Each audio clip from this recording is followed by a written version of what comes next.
Thank you very much. Thank you. Thank you very much. Thank you.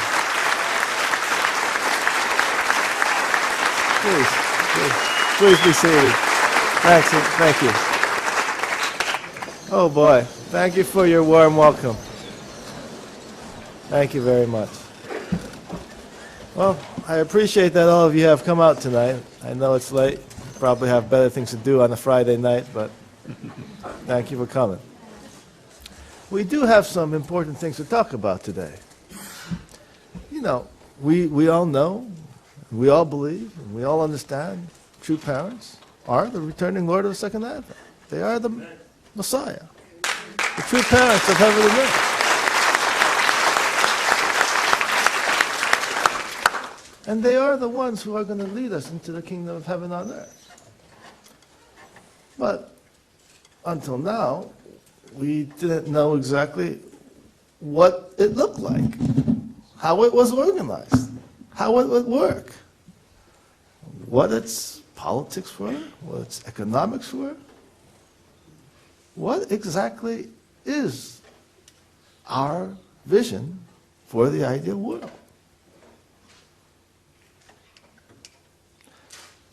And this is a question we would like to address and look at today. The title of today's lecture is The Freedom Society. It is a vision for building God's ideal world. As we know when we study the principle, God created Adam and Eve as his children, and he desired to inherit to them the three blessings: to be fruitful or to achieve individual perfection, to multiply, to have a family, and to have dominion over creation. This you're familiar with, right? Everybody here has studied principle? So you understand this, you've seen this, right? But in order to inherit the three blessings to Adam and Eve, his children, God had to give them both freedom and responsibility.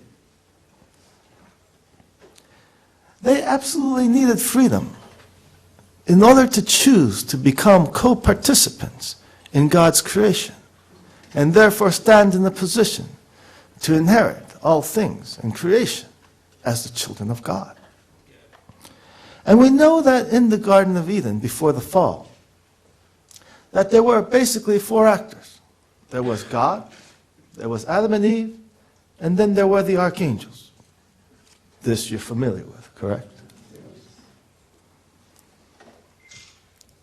And so God gave the commandments to Adam and Eve. He taught them what was right, what was moral, how they should live their lives, what they needed to do in order to grow into maturity. And taught them what they needed to do in order to receive the three blessings, how to exercise their freedom. And in the Garden of Eden, he had placed the archangels there as the servants of Adam and Eve, there as servants to help guide Adam and Eve to grow into full maturity and to inherit God's three blessings. But as we study the principle and the Bible, we know what happened in this story. The archangel, which was supposed to be the servant of Adam and Eve, left his position. He transformed himself from Lucifer into Satan. And in doing so, he seduced Eve and led her into temptation and caused her to fall. And together, the archangel and Eve together then seduced and led Adam to fall. As a result, Adam and Eve lost both freedom and responsibility, and they lost God's blessings.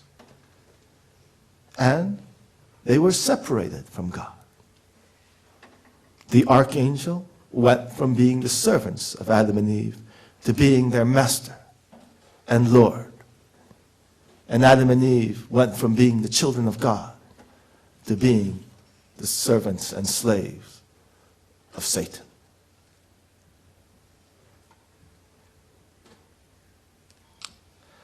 As a result of the fall, humanity has lived under dictators and tyrants throughout most of our human existence.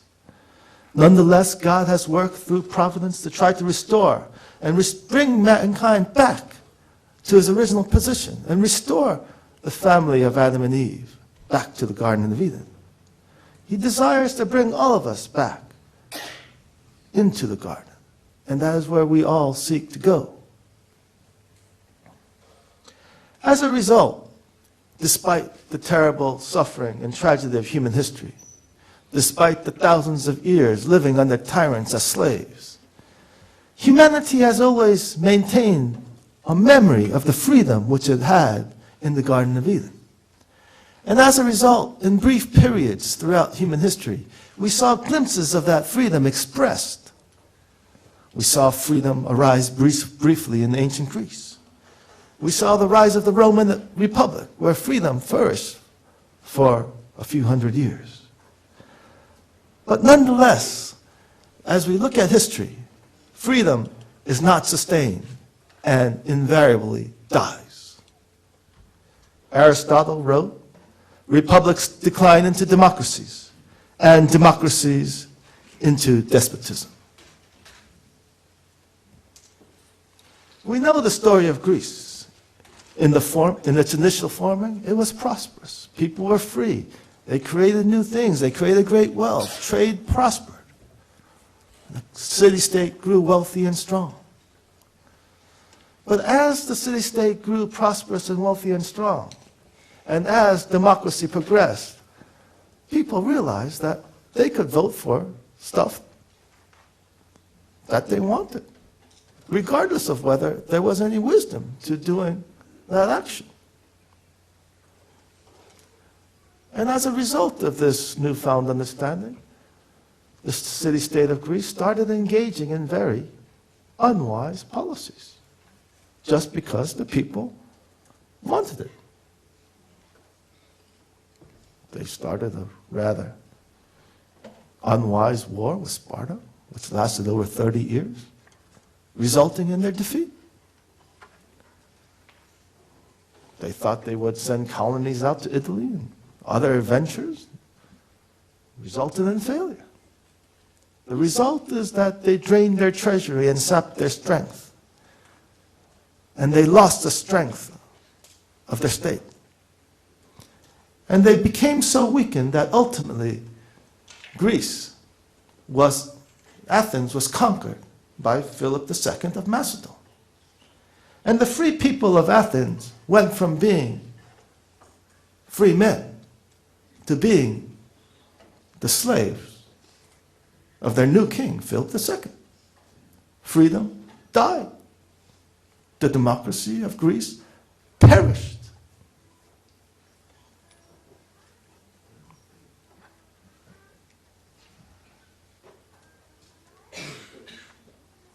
We saw the similar story in the rise of the Roman Republic. Rome started as a democracy, as a republic, where they had elected officials, and those elected officials made the policies for the state. And initially, Rome was governed with wisdom. But as the Roman Republic continued, towards the end of the Republic, you saw many populistic policies arise. Land distribution to the poor. The poor felt they didn't get a fair share of the Republic. They wanted some. They wanted the state to give them free land. And they voted for it. Give me free stuff. Hey, corn's too expensive. We don't want that expensive corn either. Subsidize it. Give me free food. Cancel debts. Well, we don't want to pay that back. Let's pass a law to cancel debts. Power-hungry leaders used welfare policies to gain popular support and rise to power. Does this sound familiar to you? We're kind of seeing it every day here in our democracy. Europe's got a big problem with that too. This is 2,000 years ago. And what was the result of all this free stuff? It was the death of the Republic and the birth of Imperial Rome. The Republic of Rome transformed itself from a society of free people into a society ruled by an emperor or a dictator.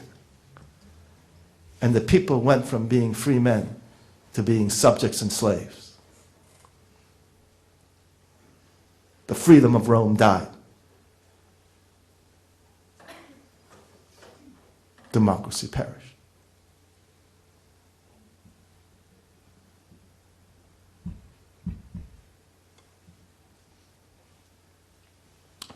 You can see modern examples of populism. Perón in Argentina. At the time Perón was elected president, Argentina was one of the 10 wealthiest nations on earth. But he came to power promising free stuff to the poor. Populism. And by promising free stuff, squandering the state's resources, he made himself dictator. As a result, Argentina became one of the poorer nations on earth. He destroyed the country. You saw the same thing with the rise of Hitler in Nazi Germany. Hitler expanded the state, militarized the country, built up the arms of the country, got everybody to work. He saved the people from the Great Depression. In process, he made himself dictator and started killing minorities, killing the physically impaired, gypsies, eliminating freedoms and civil rights. And of course, he started World War II, promising Germans that they would be masters of the world and all the world would be their slaves. And he led the country into ruin and led the world into hell. We see Hugo Chavez in Venezuela, again through populism, rising to power and becoming dictator. You can see the collapse of modern Greece today because of the popularistic policies pursued, the vast expanse of the Greece social welfare state, the expansion of government employment. It has led to the collapse of that state. And now Greece is ruled by the dictatorship of Rome, of Europe. Out of control social welfare spending in Southern Europe is destroying the European Union and is leading those countries into collapse. My friends, Europe has a very poor history of maintaining democracy. I mean, look at Italy, Germany. They came out of dictatorships only 60 years ago. Spain came out of the dictatorship of Franco a few decades ago. Greece came out of its dictatorship just 20 years ago. And now it's on the path to being ruled by dictators again.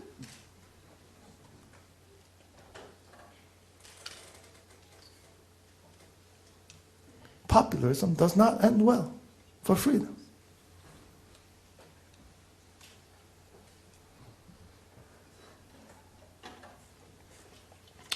As we know, when we study the principle, we know that God prepares the age. And we know that in order to make the age appropriate for the coming and the return of the Lord of Second Advent, he brings up the age back to the period similar to the time when Adam and Eve were in the Garden of Eden, just prior to the fall. And we call this stage just prior to at the top of the growth stage. And so in many ways, the world has been prepared to receive the Lord of the Second Advent. And so the world, in many ways, has been brought back up to the top of the growth stage. And as a result, when we look around the world, we see that democracies and relative freedom has spread wider and broader than at any time in history before. But when we look at the world, we see that that freedom is not secure. That we have come to a point of decision. We have come to a crossroad where we as humanity must choose our fate. Will we unite with the Lord of Second Advent? Unite with His teaching and His direction? And enter together with Him to create the kingdom of heaven on earth and receive God's blessing? Or we, as societies and democracies and nations, will we reject the guidance of the Lord of the Second Advent? And in doing so,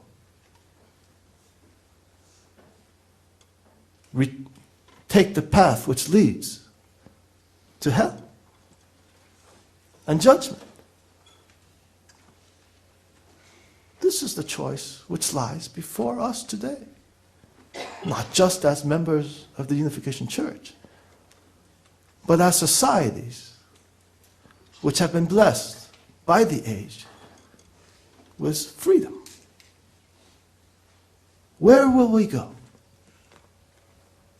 This is the question which lies before us.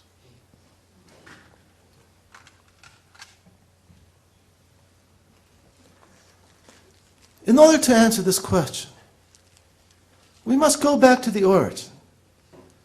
Because as we know, history, human history, started in the Garden of Eden.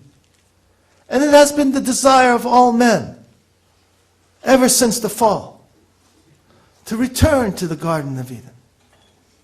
To return to a state where we can be blessed by God.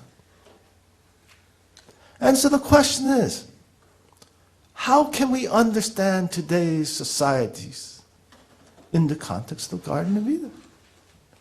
In the Garden of Eden, there were only 4 actors. But today, there are 7 billion people. How do you understand 7 billion people in the context of 4 actors? This is the critical question that we must ask and answer. But if we think about it and contemplate this question, we can answer it. We know that true parents, as the Lord of Second Advent, they have taught us that they are the substantial representatives of God on earth. So in today's world, they stand in the position of God. Then who is Adam and Eve? Well, Adam and Eve were God's children. So that would mean that Adam, in a democracy, would be all the men. Right? Who is Eve? Would be all the ladies. The citizens of the nations represent Adam and Eve. Then who is the Archangel? That's the final question. Who is the Archangel? We know that in the Garden of Eden, the Archangel was created to serve Adam and Eve. And as you mentioned, who is supposed to serve us in a democracy? The government, right? So it is clear from a theological perspective that the Archangel is represented by government. And here, as you can see, we can see the entire society of man, or in this case, democracy, represented in this context of the story of the Garden of Eden. Take a look.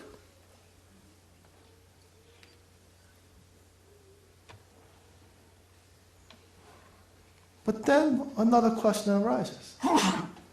What is popularism? What is this free stuff? What is welfare?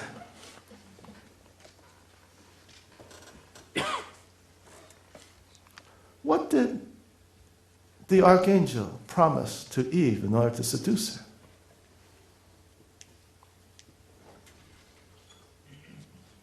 What does the government promise to women to seduce them. The government comes to the women of the world and say, I'll take care of you. Husband, you don't need that. I'll give you aid to children with dependent children. Free money. Get rid of your husband. Marry me. Education? Yeah, that's free too. I'll give you that also. Healthcare? Yeah, here's free healthcare for you. I'll give you security. I'll protect you. You can trust me. I am powerful and wise. Isn't that what government tells us? And then after making those promises to vulnerable women, what do? Well, they make the bureaucracies. And who do they staff the bureaucracies with? Men. So the archangel seduces Eve, and then together the archangel and Eve seduce Adam. Isn't that the same thing that happened in the fall?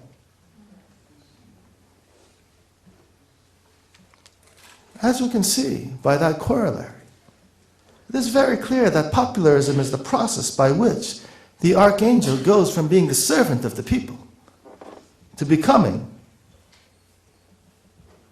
its master.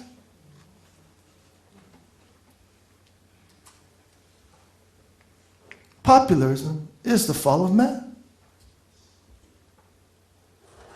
It is the process by which the government goes from being servant to master, to becoming dictator, tyrant. And in doing so, Adam and Eve go from being the children of God and the owners of society to being the slaves of the archangel. And they lose their ability to choose. They lose their freedom. And they lose their responsibility. And in creating that situation for God's children, God is rejected and excluded. Isn't that what we're seeing in today's society? To the T? And in other democracies around the world, isn't that exactly what we see?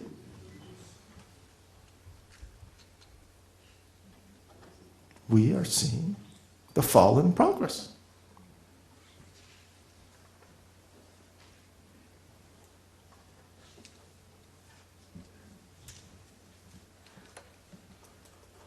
Take a look. This is the hell that we're creating for ourselves.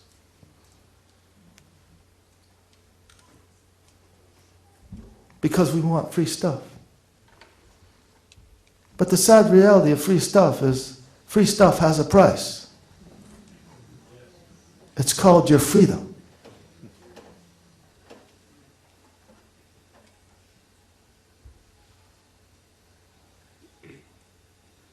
That's the price. Road to hell.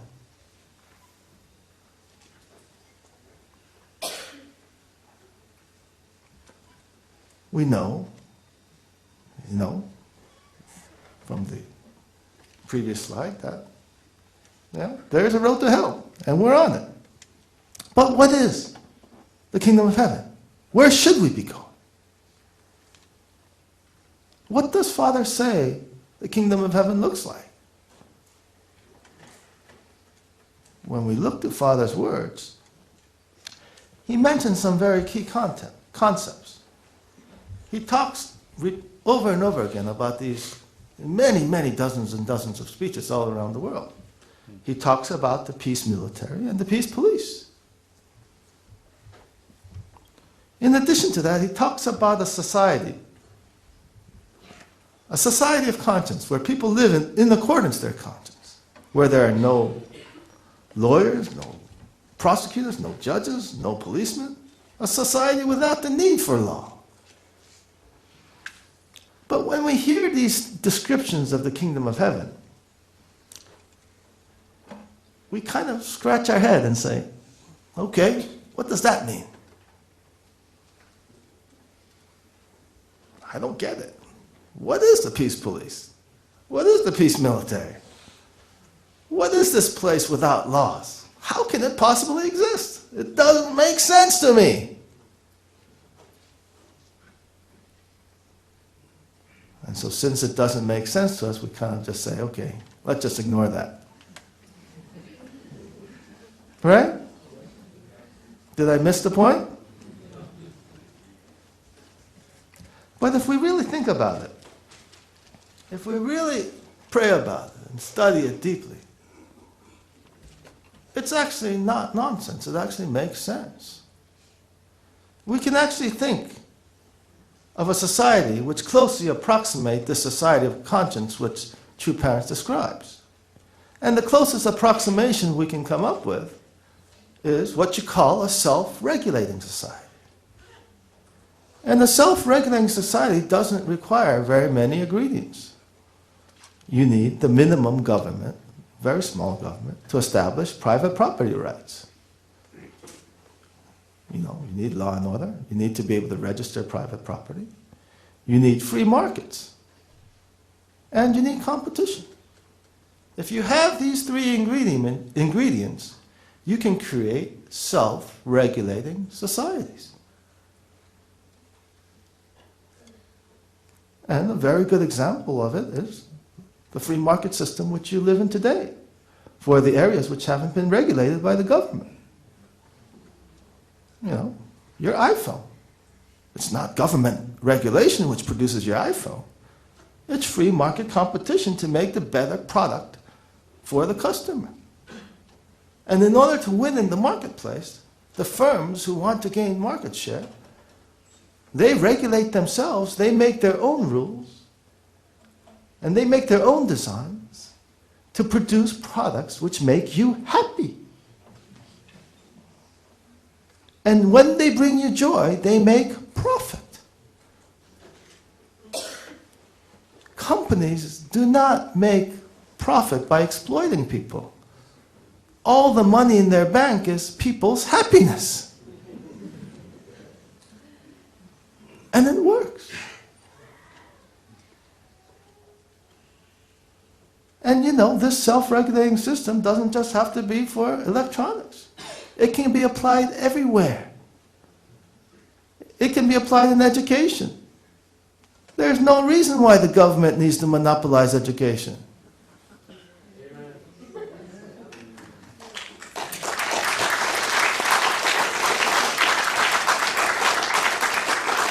The only thing we get from a monopoly, whether it's government or a private monopoly, is we get a lower quality product at a higher price. And that's exactly what we've gotten for our payments of taxes for education.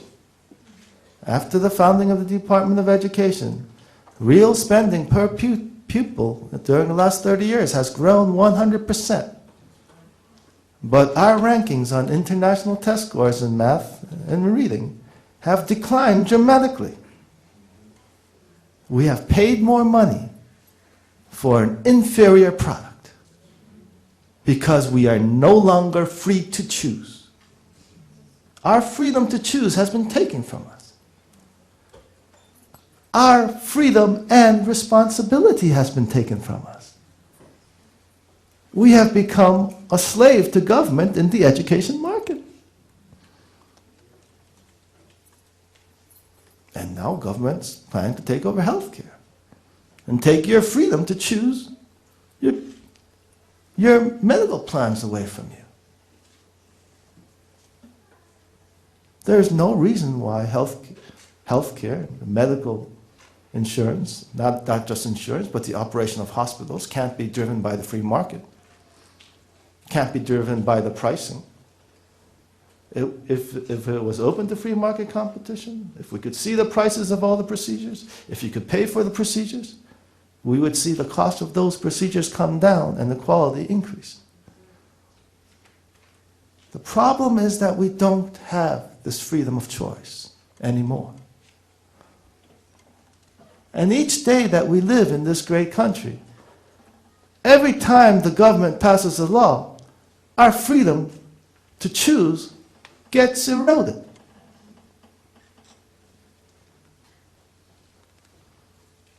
But it is clear from Father's words that a self-regulating society is certainly possible.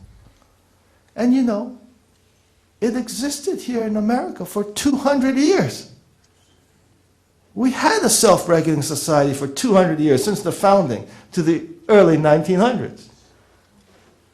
And during that 200-year period, federal spending was less than 5% of GDP. What is it today? 25% of GDP. Did we get anything for our money? You know, during the golden days of this country where we had freedom, where the government wasn't involved in these sectors, education got done, healthcare was done. You bought what you needed. You paid for what you wanted. Not only that, welfare was done by private citizens and private organizations. Compassion was done by individuals. We didn't need the government to care for each other. Why does the government have to monopolize welfare? Does it provide us with a better product? The only thing that has happened with the government injecting itself into the provision of social welfare products and social security net is that there is now a middleman between our caring for each other. In the past, if I wanted to help you, I helped you. And I looked into your eyes head on and I asked you what you need. And I knew you as a person, knew your character. And if I felt that you were in a difficult situation, not because of your own fault, then I helped you. Get back on your feet again. But now, I can't help you if I want to because the government takes all my money. Because they say they'll do it. They have become an intermediary for compassion. And as a result, we have not become more compassionate as people. We have become fragmented and separated from each other. And we are no longer free to care. And this is a great travesty. It's very sad. Because Americans are compassionate people. And we have created a system which destroys and corrupts our compassion.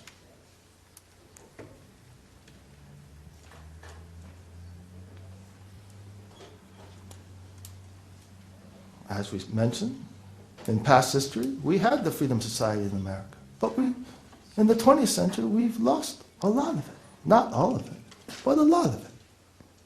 But societies with economic freedom still exist today. They exist in Singapore, in Hong Kong. Those countries have the highest GNP per capita in the world. And they have the freest economies in the world.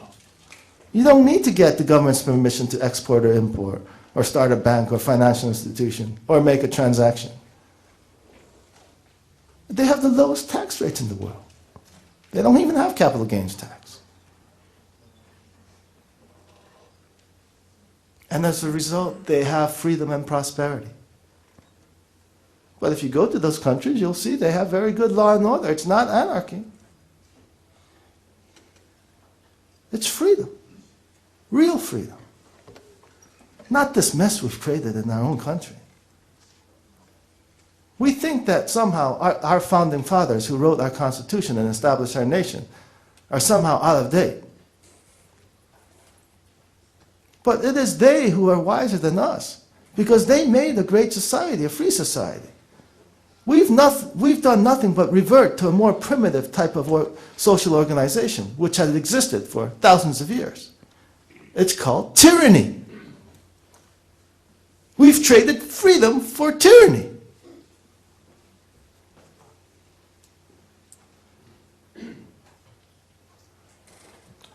But then, what exactly is the peace police and peace military as this other component of the kingdom of heaven which true parents describe? And why do they keep on mentioning it?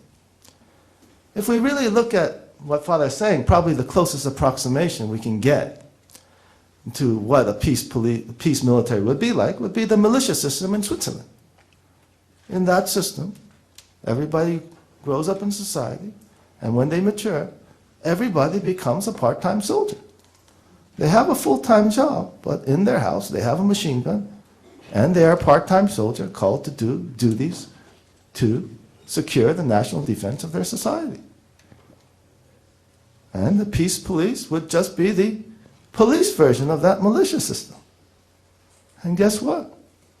We were founded by our founding fathers with a militia system to protect our national security. And much of our policing in our first 200 years was done by voluntary or deputized policemen. This is what we had. This is what we lost.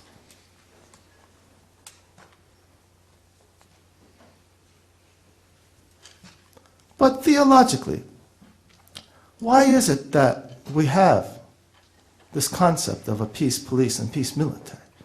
And why is it so critical for the kingdom of heaven? If you think about it from the religious and theological perspective, there's actually a very clear answer which comes out. Remember what the first blessing was. You mature as an individual. And by maturing as an individual, you become a productive citizen, you get a job, you're contributing to society. Based on that foundation of a mature individual, you then start a family. You have children. And you take care of your family. You learn to care for your family and protect them. But then the third blessing is a little bit more. It's a blessing which comes after being able to establish that foundation.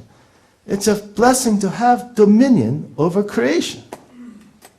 But think carefully about what the word dominion means.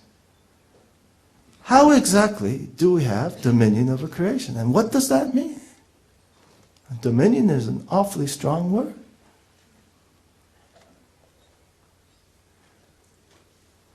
What does it mean, for example, to have dominion over animals?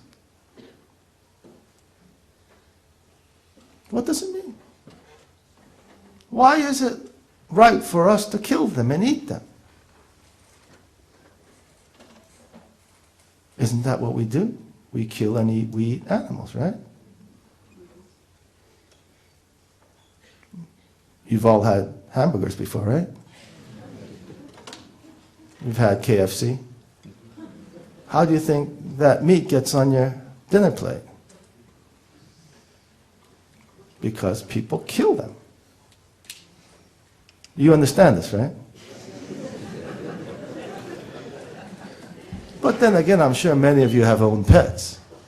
And you know that when you own a pet, like a dog, dogs have emotions. They love, they hate, they feel, they cry, they dream. But yet, what gives us the right to kill them and eat them when we want to? There's only one justification. It is the blessing that God gave us. It is only God's permission that allows us to kill other living beings so that they can sustain our lives. Without the permission of God, there is no philosophical justification why we should live and the animal should die. There is no philosophical method of equivalence which puts our value higher than the animals. If you remove God, maybe it's better to keep the dog alive and kill the master, kill the human being. Yeah? That's what Peter wants to do a lot, right? The justification is that God created man and gave us the authority to have dominion over animals and all things. But understanding the word dominion is very critical, because to understand dominion it means to have absolute control over, to have the authority over life and death. That's what dominion means, to have the authority over life and death.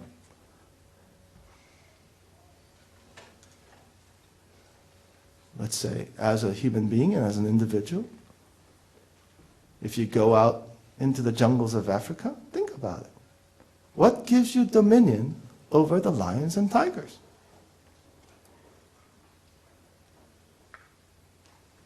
The leopards, the hyenas, the wolves, the bears.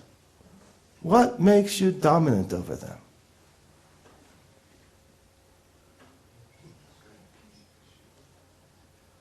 Weapons, guns, bows, spears. Weapons give us dominion over creation.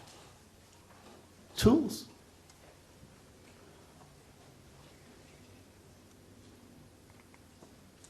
And because we are able to kill them, they fear man, and man has dominion over all creation.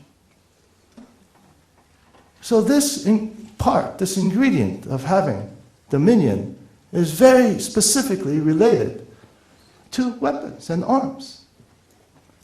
And if you think about the third blessing in the social context, you can see the significance of why Father would be continuously talking about the peace police and the peace military. Because the third blessing is the blessing which is given to have the maturity over life and death, to have the maturity to be able to bear arms as a soldier who defends the country, and as a policeman who keeps tranquility at home.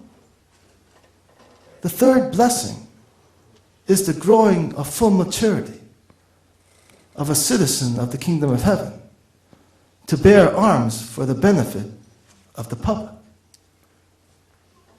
And this is the level of maturity which the kingdom of heaven requires from all of its citizens. And if you can understand that point, you can see why. The gift and the responsibility to bear arms is so awesome but critical, because it completes us and matures us as people who can exist like God as co-creators in creation, who have, like God, the authority over life and death, but like God has a maturity of character which enables that individual to only use that authority for the benefit of all.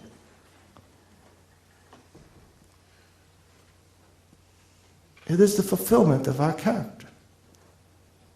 It is our responsibility to our brothers and sisters to be their protectors, to be their keepers, to be able to put my life at risk to defend others. This is not a responsibility for just a few. This is the requirement for all. And that is why, when Father describes the kingdom of heaven, he describes this system of self-regulation and of personal responsibility and personal ownership, of being the protectors of the general welfare. And so in the kingdom of heaven, all citizens would contribute their time to serve as peace soldiers and peace policemen. The function of government would be reduced and narrowed to the absolute minimum required. It would take care of defense, law and order, and the operation of the courts. It would be a limited government. If we think about the Garden of Eden and what transpired in the garden, we can see clearly what is God's vision for the ideal world versus Satan's vision for the ideal world. In the Garden of Eden, the Bible and the principle instruct us very clearly that as God's children, God desired to give and inherit all things to Adam and Eve. But that in the Garden of Eden, the archangel was there as a servant to support his master, Adam and Eve. And so God's vision of the ideal world is what we would call the Freedom Society. It is a society where the people, the citizens of that society, own 90 to 95% of everything in that society. Government's share of the economy will be reduced to less than 10% of GDP.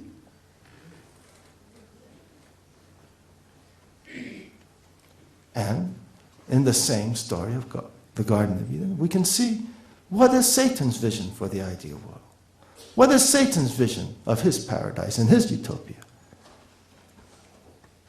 Satan made himself the owner of everything, including Adam and Eve.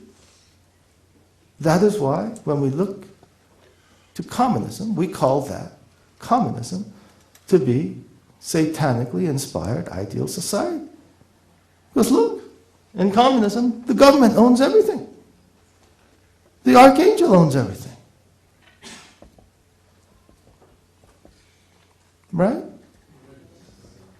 God's vision, his children own everything. Satan's vision, Satan owns everything. It's not too hard to understand. So, what is socialism? What is 70% government ownership? It's 70% Satan's society. What is social welfare democracy? It's 50% Satan's society. And lo and behold, when we come to the top of the growth stage, where we have to choose between God's society and Satan's society, we see a world full of social welfare democracies. That is why we stand today, brothers and sisters, in a point of decision.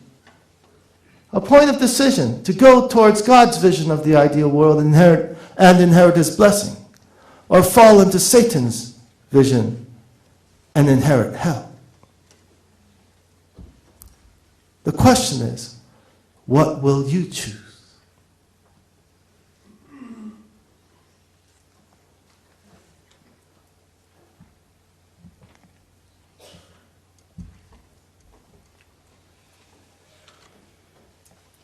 You know, brothers and sisters,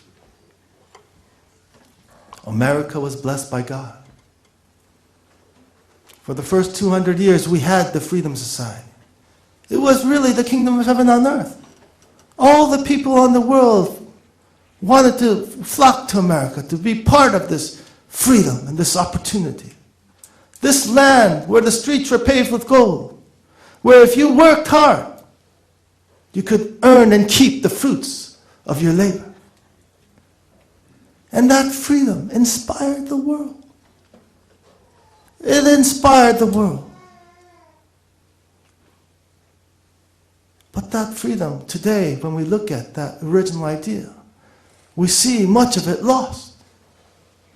And each year we see more of our freedom being taken from us.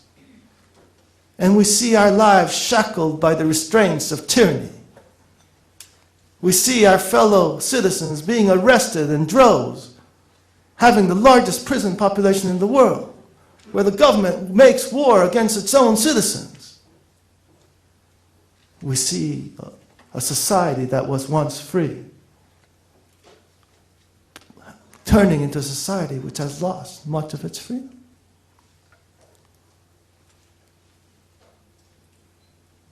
And we wonder why. Why has this happened? But you know, as we study the principle, and we study the coming of Jesus Christ as the Messiah, we're taught and we understand that God's purpose for Christ's coming was not so that he could be crucified. God's desire was that Christ be received and become the King of glory. But it is because the people of that time were not able to receive Christ that Christ had to go the way of the cross. And because he had gone the way of the cross, Satan had taken his body, his flesh, and his blood, and killed him. But his spirit was taken by God. And subsequently, as a result, although the body on this earth suffered under tyranny and slavery, through Christ, man now had the freedom to inherit spiritual salvation and to go to God. But because Christ's body was taken, the structure and organization of religions was not able to develop spiritually and theologically to an extent which could sustain and preserve the kingdom of heaven on earth. And this is the fundamental problem and the reason why American democracy was not sustained. It was unfortunately religion which pushed for the growth of the social welfare systems and for the growth of the state in the name of compassion, which brought us to our very difficult state that we find ourselves in today. And so if we are, as a people, going to inherit the eternal kingdom of heaven on earth, a world of freedom which lasts generation after generation for thousands and tens of thousands of years, then we are going to need a new understanding of God and His providence, His will on earth, a new theology, a new religion, which can sustain the freedom society. And that, my brothers and sisters, is the Unification Church.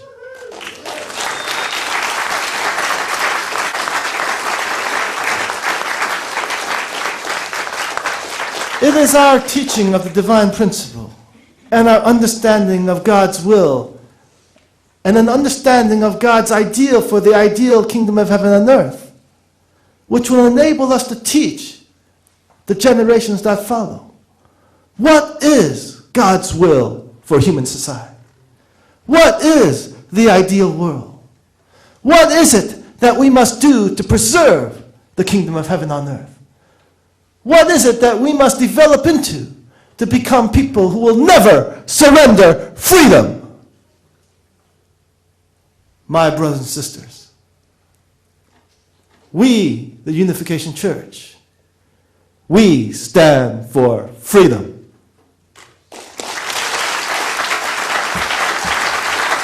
Thank you very much. Thank you.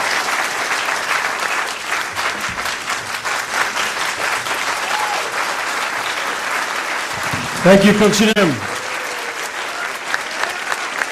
Incredible message. Thank you.